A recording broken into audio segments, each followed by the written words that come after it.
Take time to thrive, my rose of hope in the garden of Dramor. Take heed, young eagle, till your wings are feathered fit to soar.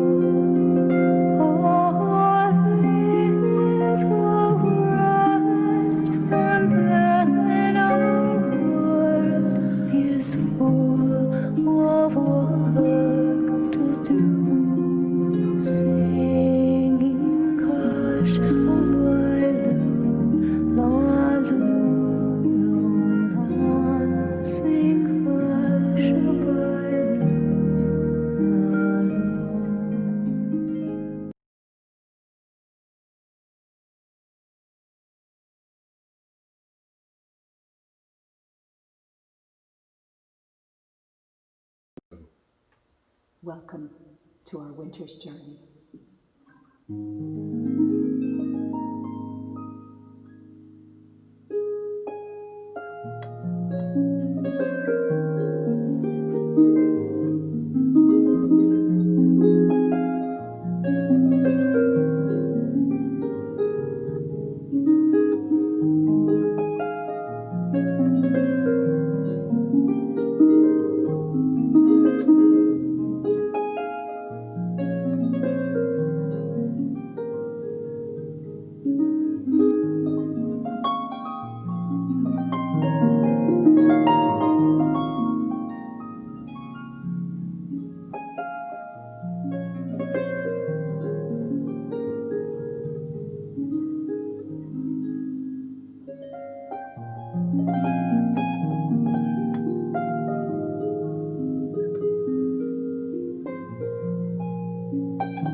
welcome here to the beautiful shores of Rhode Island. I'm at Common Fence Point, and the Common Fence Point concert series are presenting this concert for you here in celebration of winter, the winter solstice and the holiday season.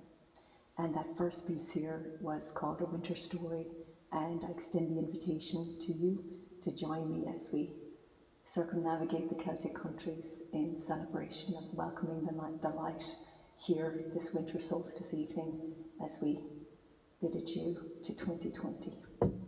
This next song is called Winter, Fire and Snow.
was a little tune called The Horn Dance, and one of the great traditions during the winter in the Celtic countries was to go from door to door, and there were a lot of visiting traditions. And that particular one is from a place called Abbots Bromley in Staffordshire, and from All Souls to Twelfth Night, people used to basically play that tune and dance to it. And if you go to Abbots Bromley on New Year's Day, they'll still play that tune and dance to it. And it was thought to bring in great good luck for the new year. So here's to plenty good luck for 2021. I'm going to continue on now with a piece called The Sitting Pilgrimage, and you may know it as Skyboat Song. And the old monks used to have two kinds of pilgrimage. One was where you went to a foreign land and walked a long distance, and the other one was where you sit still and did nothing and made the 18-inch pilgrimage from here to here. And since we've all been making a sitting pilgrimage this year, whether we wanted to or not, I thought I might play this song to mark that.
So one of my favourite composers is a man called Turlough O'Carlin, and he was a blind harper, and all the harpers know his music and love his music. And this year he's been particularly close to my heart because O'Carolan contracted smallpox at the age of 18, and smallpox raged through Europe for about 100 years, and an awful lot of harp players became harp players because they were blinded as a result of smallpox, and there weren't a lot of livelihoods that you could take up if you were blind back in the 17th and 1800s, which was when smallpox was raging, and it was one tough pandemic, and 100 years it lasted. So the thing I love about O'Carolan so much is that he had an extraordinary joy that ran through his music. So I'm going to do a few of his pieces tonight, because I love his music and because I love the way he made his way through life, and he's been a particular sort of personal comfort to me this year of all years, and I know he's going to continue to be. And this one's called Carolan's Welcome, so we'll ask him to help us welcome in the new.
So this is my favourite Christmas carol, and it's called In the Bleak Midwinter. I'm going to grab a drink. So just to give you some context, if you're watching from outside the area, we got between Massachusetts and Rhode Island between maybe 10 to 18 inches of snow. So the place is completely blanketed. We got a little dusting today, so everything's covered over, and I'm by the ocean, and it's absolutely beautiful, and there's lots of Christmas lights up, and everything is just spectacular. So plenty of lights.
The ancients believed that during the solstices and equinox, that these were cracks in time, and that the veil between the worlds at these times were very thin, and that we could perhaps see across to the other side.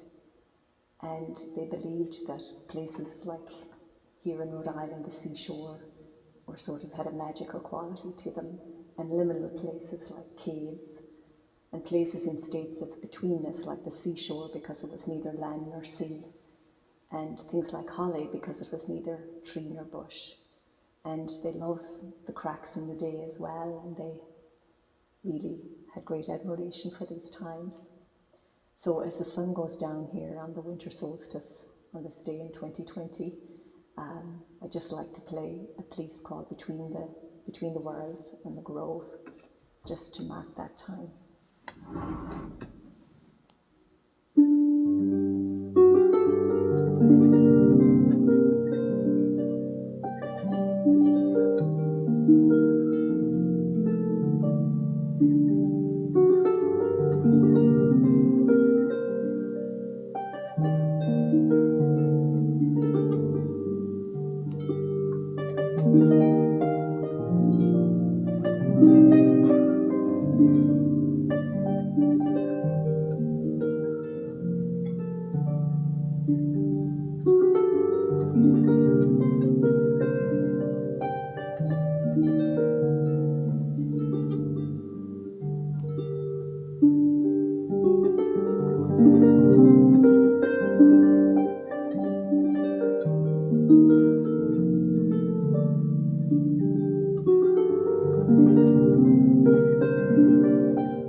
The dark of winter wraps around us tight. The lamps are fired and flickering lightnings time to the fiddle's notes float softly down like the year's first snow.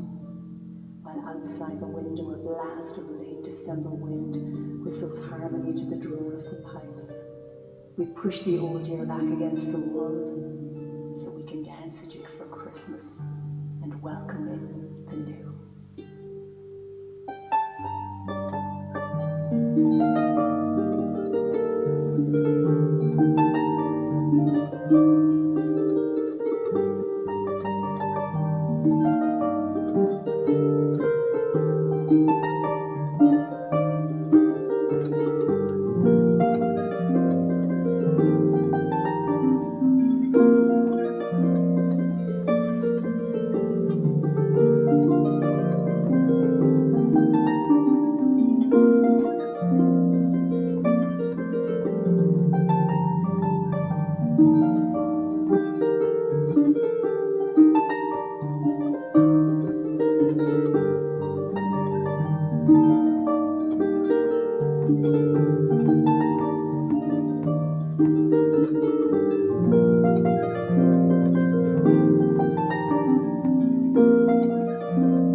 That's a little tune I wrote a long time ago to commemorate going door to door, another visiting tradition, on St. Stephen's Day, which is the day after Christmas Day, where you would dress up in costume and go door to door to annoy your neighbours. And it was a lot of fun. It was one of those old traditions that's unbroken for centuries.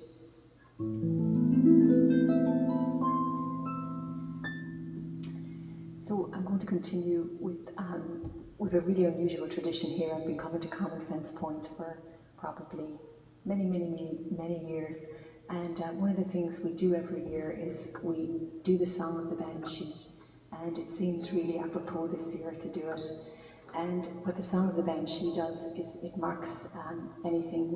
We take a moment to sit and mark what has passed and what we've lost in the past year, including the people we've lost and passed. We really want to remember them and the places and anything in our way of life that has changed. And certainly this year, we want to take a moment to mark that. And it's a little bit of a strange song, but that's why we have these moments in time to mark these events.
And so the shortest day came, and the year died, and everywhere down the centuries of the snow-white world came people singing, dancing, to drive the dark away. They lighted candles in the winter trees, they hung their homes with evergreen, they burned beseeching fires all night long to keep the year alive. And when the New Year's sunshine blazed awake, they shouted, reveling. Through all the frosty ages, you can hear them echoing behind us. Listen, all the long echoes sing the same delight, this shortest day. As promise wakens in the sleeping land, they carol, feast, give thanks, and dearly love their friends and hope for peace.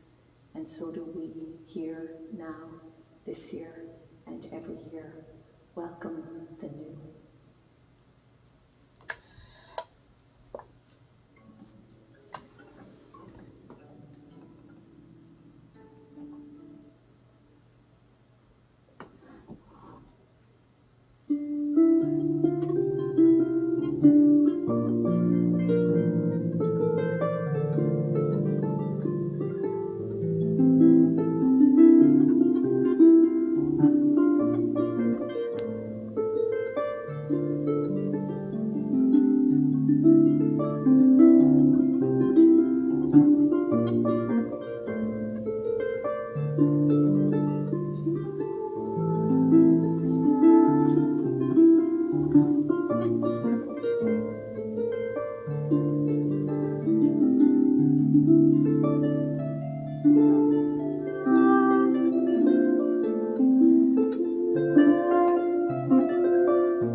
Well, we're coming towards the end here. I'm just going to do another tune or two for you.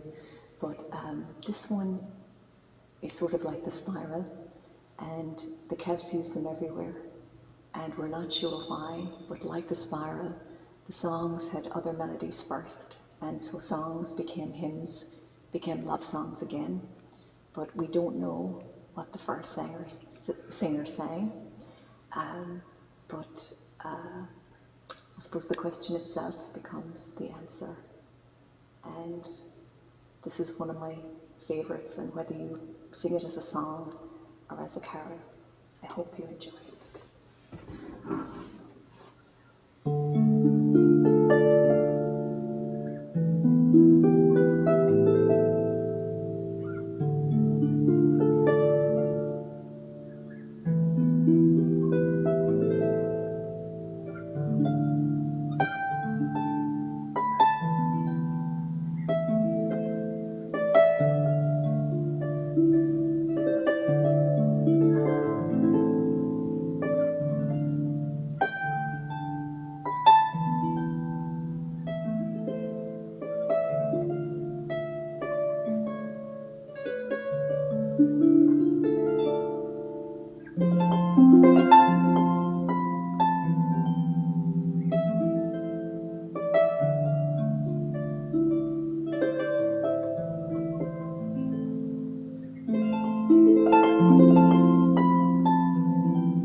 So, I hope you're relaxed and maybe you're asleep by now. And if you are, that's great too. I really want to thank David Breton for working with me so tirelessly on the sound and the video. My thanks to Ed Neary and Tom Perotti and all the fantastic organisers here at Common Fence Point, and also to the Rhode Island Arts Council, who were kind enough to sponsor this concert, and the tremendous generosity of Common Fence Point for putting on a free concert, which I think is a lovely thing, and I'm so delighted to be a part of it.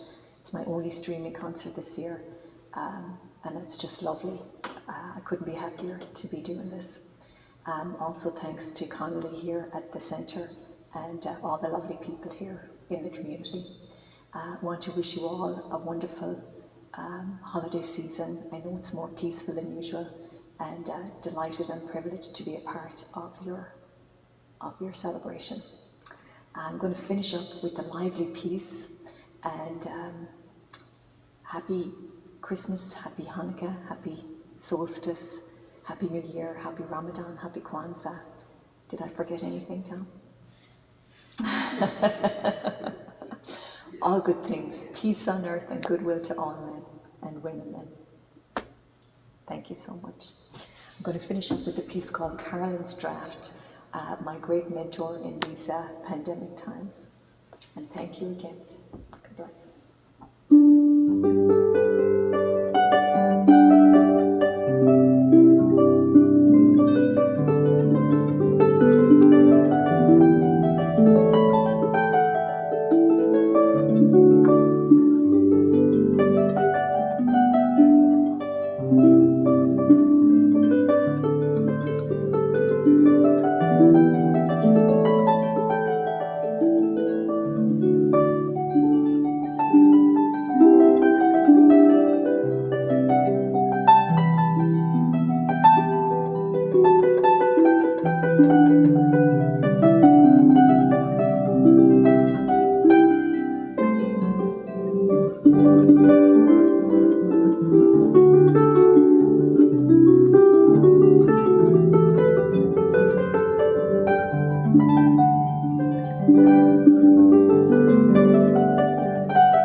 Please stay tuned for my interview with the wonderful Tom Perotti as part of his Musical Journey series. Thank you so much.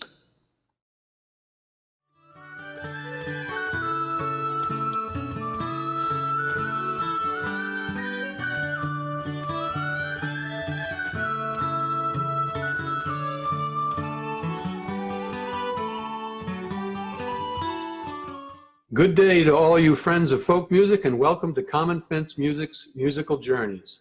My name is Tom Perotti, Education and Community Outreach Director. Thank you for joining us for today's musical journey with Áine Minogue. Born and raised in Borrisokane, County Tipperary, Ireland, Áine Minogue is an award-winning harpist, singer, arranger, and composer who has entertained presidents and prime ministers. She has traveled extensively to perform at concerts across the United States and around the world. Presently, she resides in what I like to refer to as County Boston. At the age of 12, while at boarding school in County Galway, Áine discovered the harp.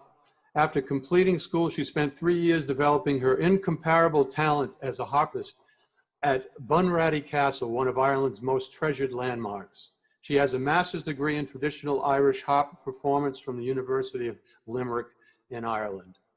Áine's music falls into varying styles, including Celtic, world, folk, spiritual, and new age. She has recorded 15 solo albums, and she has been nominated for several awards for her work as a record producer. She also has collaborated on a series of music videos with filmmaker Michael Yip entitled Winter, a Celtic Meditation. Áine holds the distinction of having played Common Fence music more than any other performer with her annual winter solstice concert. That number is somewhere over 20 times. I've lost track. So greetings, Áine. How are you?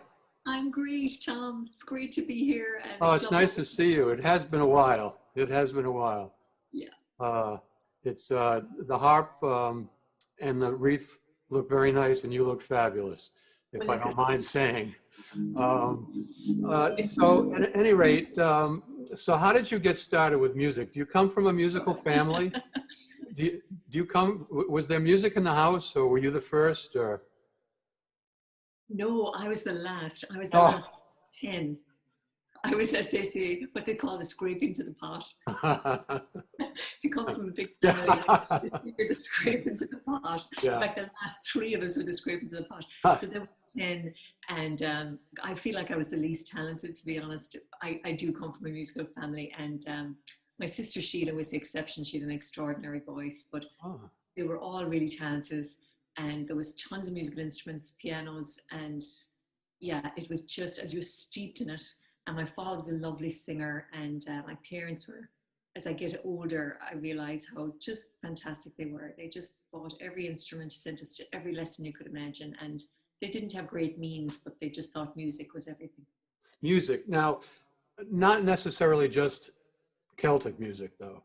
Am I correct about that? What different kinds of music were you hearing around the house?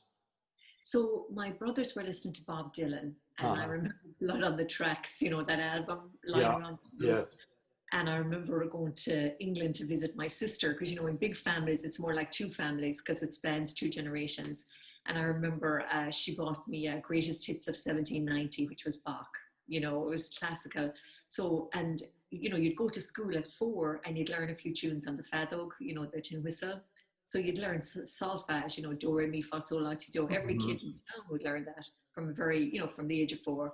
So we'd be learning, you know, a few tunes on that. And you just, I think in Ireland, you probably know this, there's kind of no differentiation. It's all music. It doesn't matter. And, you know, it's good. Tommy Makem, God Yeah, rest his soul, yeah. he tells a great story about his mother. When the BBC came to interview her, she'd be walking around the kitchen because she couldn't sit and sing. She was so used to walking around. But could be singing the latest pop song, or she could be singing some gem from 300 years ago. And they never could tell, because it was all just, Oh. a good song was a good song to her. So, but it was a great mix of whatever was going on. Of course, there was a bit of disco in there too. Well, when I've only been in Ireland once for 6.5 weeks at the time I did go, and I was interviewing folks around the country. We were performing we brought a play over there. And so I was asking folks what kind of music, and there was a lot of interest in Italian opera. I was surprised, because over here in the Newport Irish session, we expect that everyone in Ireland just loves Irish music. And I have found that not to be the case. Not that they dislike it, but it's not the main obsession of my Irish friends that live in Newport. They like a variety of musics. No, in fact, Handel's Messiah was first performed in Dublin. So a lot of people really like classical music, or even like classical, you know, light opera stuff. Like we did, every year we did an opera when I was going to school. So you know, especially the light operas and stuff, Gilbert and Sullivan, you know, that kind of stuff. People really enjoy that, and what they call pantomimes. And that's still very much the case, you know. My sisters and that will be in choir still, and they'd still do all kinds of music from all kinds of genres. So that's kind of just part of the way it goes. I think it's being an island nation, you know, you're absorbing stuff. And from Europe, of course, big absorption of music there, you know. Was there a particular teacher or two that had a big influence on you? There was, and you know, it's funny, I went to see her last summer, not this summer, but last summer, and her name was Sister Eileen, and she was amazing. And of course, we all thought she was much older, but she was only actually not that much older than us. She was only straight out of university, and she was amazing. She was amazing, because I went to this boarding school in Galway, and there were 5 choirs, 4-part choirs, and we did a choir exam every year. And we had a 114-piece orchestra, and there were 12 harps in that orchestra. Can you imagine 12 harps? And like, 114 people orchestra. She taught every person individually in that orchestra, and we all had, you know, private lessons. We learned musicianship, and she just ran an opera every year, and that's not counting liturgical stuff and all the other stuff we were doing. So we got this extraordinary musical education, and it was a boarding school, so you know, you literally, it was built into your stuff, and it was really all her. So I'm incredibly grateful to her, and she's still going strong, you know. She's living in Galway now, and she goes to the music things, and she's still teaching away, and she's an amazing woman, amazing. Like, Wow. it's amazing what like teachers are just, I don't know, they make the world go round, really. Teachers and parents bringing you to lessons and stuff, you know. Did you entertain the idea of playing any other instruments, or was it always the harp? Well, you know, like I was saying, when all the kids, the teachers, like all the primaries, what they call primary school or grade school teachers, would have to know how to teach you a little bit of music and stuff like that. And so you'd start with the tin whistle, and every kid would learn it. And then my mother and father, God bless them, they got this woman to come to the town to teach the accordion, and which was amazing. They just did that. My father set up an Irish club and brought all these musicians in, and so I learned accordion. And my mother sent us to guitar lessons. I was sent to ballet, Irish dancing, you name it. Once I took up the harp, I kind of dropped everything, you know. When it comes to the Celtic harp, is it just O'Carolan, and more O'Carolan? I mean, when we think of that in the Newport session, it's O'Carolan, and we play some of his tunes. But are there other influential Celtic harpists in Ireland that one should know about? Well, that's a kind of a tough question to answer. It's a long answer, because there's the Irish music on the harp was the art music of the people. It was kind of like the classical music. It wasn't written down, so people don't think of it as sort of the classical art music of the time. But you had to train for years and years to do it. The jigs and reels that you hear are much more recent. They're not as old, but they're very much of the people, if you will. They're more the folk tradition. But the harp music was the art music, and you really had to train and be highly skilled to do it. And it's very sort of, if you will, cultural. What's kind of interesting is the harp has stepped over and started playing what we call trad. And there are brilliant players like Michael Rooney, Michelle Mulcahy, Leisha Kelly, and in Scotland as well, just wonderful players who are really taking it into the trad realm. What's really interesting is there's a bunch of other music that was written by harp players for the harp that's really beautiful and lovely. And it's that music that interests me more personally. But a lot of young kids coming up now, they love playing the trad because it's fast, it's exciting. Right. And that's great too, you know. So it's just, but there are two distinct types. One is the trad tunes that was actually meant for the fiddle and the band, you know, different instruments. But there's a much older repertoire as well, you know.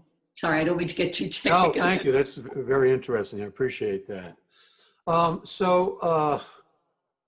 I hope I have this number right. You have 15 solo albums?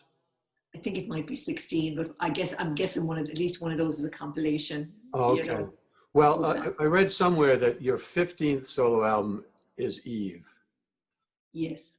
So at any rate, I'd like you to tell us a little bit about Eve. It's unusual. It was your first fully vocal album, whereas for the most part you were doing instrumentals with the occasional vocal, and this is dedicated to the mythical figure of Eve.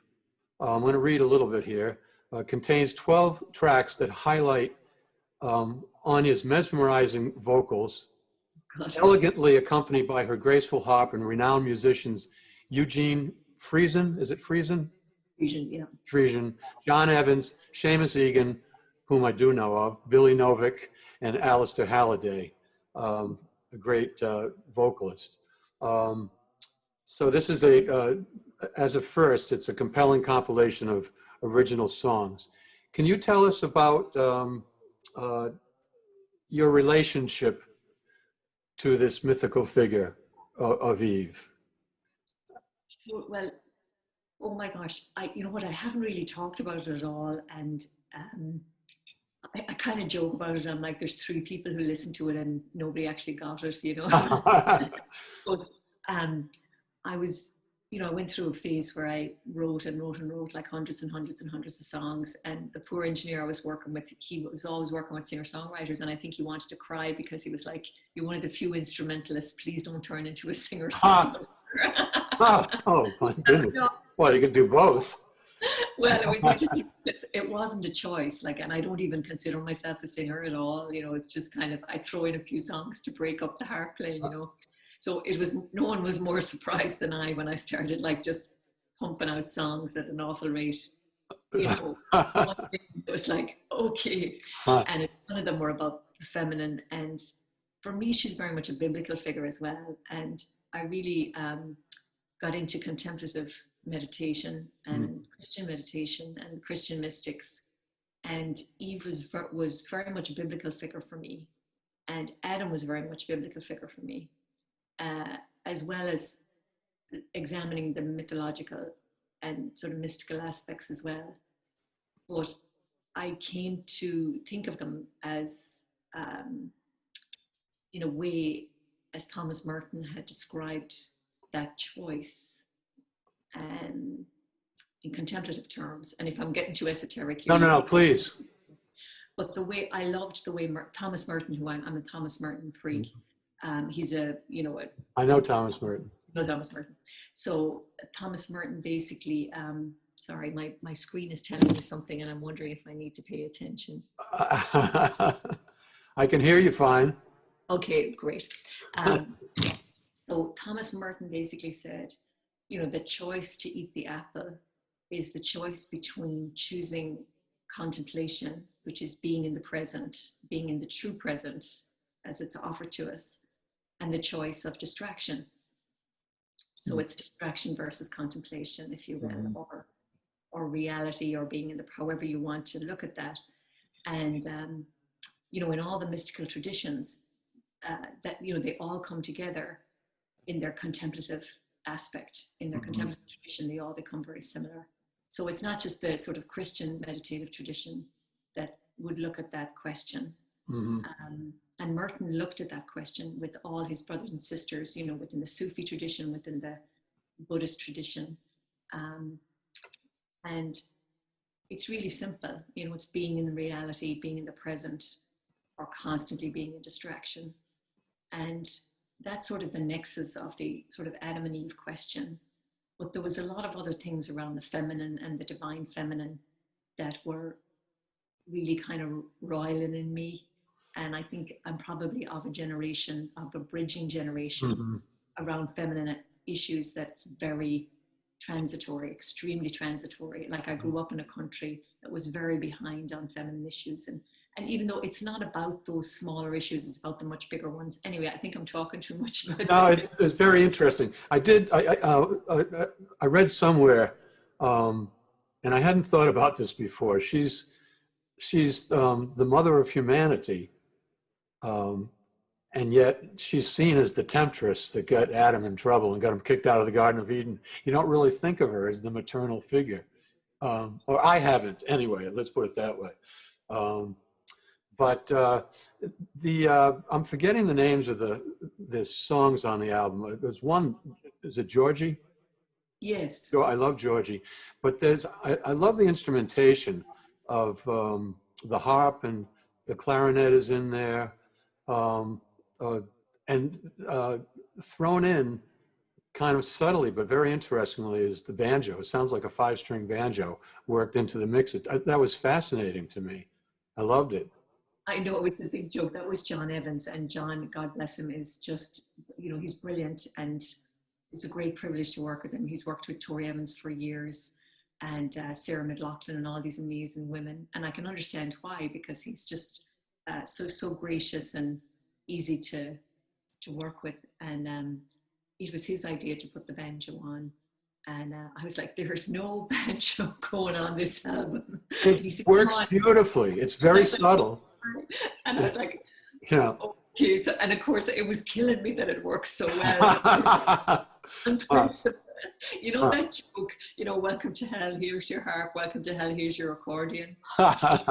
And banjo, you know, because all the banjo jokes, no, I'm kidding, but it was a bit of a running joke for a while, you know, get that thing out of here. You know the definition of perfect pitch? Do you know that one? No. When you throw the banjo in the dumpster and it hits the accordion. Oh my, yeah, these get used a lot. It's not the first time it's been told. And so you also have Epiphany. Is that a recent album? Your most recent Christmas album? Yeah, they came out the same, you know, within a couple of months of each other. You know, I did nothing for ages, and then boom, boom. And Yeah. I made 2 Christmas albums at the same time, but I didn't put the other one out yet Okay. because of COVID. Anyway, you just go by instinct. But yes, Epiphany was another one. And I put a couple of original Christmas songs on that as well. So folks, you can find these albums, songs from these albums and others on Pandora, Spotify, iTunes, and Amazon. And you can also follow Áine on Facebook, Twitter, and Instagram. How are things going for you in this crazy time of COVID-19 that we're living through? Well, oh my God, I don't know, Tom. Like, Huh. what do you think of all this madness? Isn't it something? I'm glad I had I spent a lot of time outdoors this summer, and I had the opportunity to play a lot in a very social distancing setting. I'm so pleased because we're going into a long winter here. We're all trying to figure out how we're going to get through it. Yeah. But any rate, yeah. So I moved and I was doing up my house. So I have been, as we say, scrubbing and sandpapering and schlepping. oh, that's a good thing to do. Yeah. So it worked out, and I think I thought I was being totally unproductive, you know, and was feeling. And then suddenly I was talking to a friend the other day, and I was saying, "Well, wrote this," and then I realized, oh yeah, that's what that was. Oh, okay, I have a whole concept here. Oh, I didn't realize it. So, I definitely have something pulled together. It's like Eve, you know, they write you. You don't realize you're writing something. Yeah, All it's right. interesting that you were channeling Eve. We're getting toward the end of our time here, but I'm wondering what your message to young musicians might be, those musicians that are just starting out. Run for your life. Don't do it. No, look, I haven't a clue. Like, what would I? Sure, what have I done that anyone would care? But my friend has this great saying. She goes, "Take my advice. I'm not using it." You know, so honest to God, you know what? My one of the professors at the University of Limerick, his name is Niall Keegan. He used to say to us, he used to teach us everything, and we had to do it. You know, he's quite adamant that we learn every single technique and whatever. And when I was over and doing it, I went through Ireland and Scotland and tried to learn from all those great harpers I mentioned, Michelle, Mulcahy, Michael Rooney, Leisha Kelly, all these people. And I went to Scotland. This is 18 years ago now. It's probably all changed, but just figured, just learn every single thing. And then I came back to Ireland. I came back to the States, and I recorded an album of all, you know, really fast trad and, you know, all the bells and whistles of everything. And I never released the album because I realized it wasn't me. Mm. And then I turned around and I made a meditation album. And then right on the heels of that, I made an album about the mysticism of, you know, fairy lore, because I was really into that at the time. And both of those things were very crazy things to do at the time. Now, starting 10 years ago, everybody started making meditation albums. But at that time, it was a crazy thing to do. And it was risky. and then I made an album on death, which was very risky. Hmm. But the two things that those taught me was that, you know, first of all, I rejected putting out the real trad album with all the bells and whistles. But I did it after I learned how to do it all. Hmm. So that's the thing, was like, and I really appreciate it. And I'll say that to me, like, if you don't want to do it after here and you never do it again, that's fine. So that was the first thing. Just learn how to do it and then don't do it. You don't get to not do it if you don't know the technique. Uh-huh. And the second thing was, I do believe following your heart. That, not so much because the music will be better, but because I think people are attracted to the energy of people being in love with what they're doing. You know. That's fascinating. You're not trying to write a pop song. You're speaking from your heart, as you say, and what comes out comes out. It's really beautiful. But thanks again, Áine. It's been a pleasure talking to you. Thanks, Carmen, for all your years of work and volunteering. And people probably don't know all the work you do behind the scenes and how much is involved. Because, you know, I've said it a million times, we live and die by people like you. Live and die, people like me. And thank you for joining us for today's musical journey with Áine Minogue. Until the next time, I'm Tom Perotti, and have a good day.